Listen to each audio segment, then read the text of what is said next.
Hi hello అందరికీ నమస్తే అండి. మీ రమా ప్రవీణ్. ఇప్పుడు మనం కట్టి పొంగలు ప్రిపేర్ చేసుకుందామండి.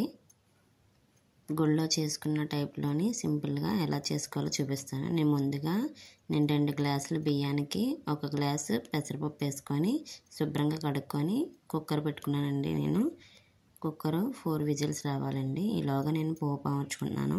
పచ్చిమిరపకాయలు, కచ్చాపచ్చా దంచిన మిరియాలండి. మిరియాలు జీలకర్ర ఎక్కువ వేసుకుంటే చాలా టేస్ట్గా ఉంటుందండి. మిరియాలు, జీలకర్ర, కరివేపాకు, అల్లం చిన్న చిన్న ముక్కలు కట్ చేసుకున్నానండి. మినపప్పు. ఈ పోపుని ఇప్పుడు పక్కన పెట్టుకుందామండి. పక్కన పెట్టుకొని ఇప్పుడు మనం స్టవ్ మీద పెనం పెట్టుకొని ఈ పోపు వేపుకోవడానికండి. ఇప్పుడు దాంట్లోకి పెనం వేడయిందండి.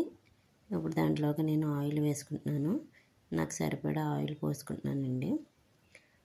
ఆయిల్ వేడెక్కే లోపు ఇలాగా అందులోని నెయ్యి కూడా నేను యాడ్ చేసుకుంటానండి. నెయ్యి కూడా వేసుకోవడం వల్ల ఈ ఫ్లేవర్ అన్నది చాలా టేస్ట్గా ఉంటుందండి.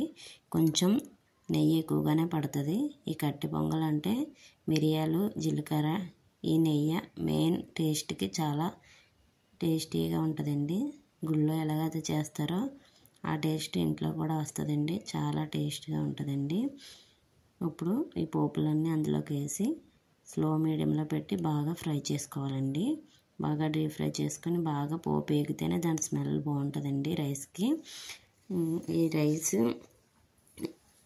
ఈ పోపు అంతా బాగా వేగిపోయిన తర్వాత మనం కుక్కర్ పెట్టుకున్న రైస్ పక్కన పెట్టుకున్నాం కదా, దీనివల్ల అయితే చాలా హెల్తీ ఫుడ్ అండి. పిల్లలకి చాలా ఎంతో ఇష్టపడే ఫుడ్ అండి.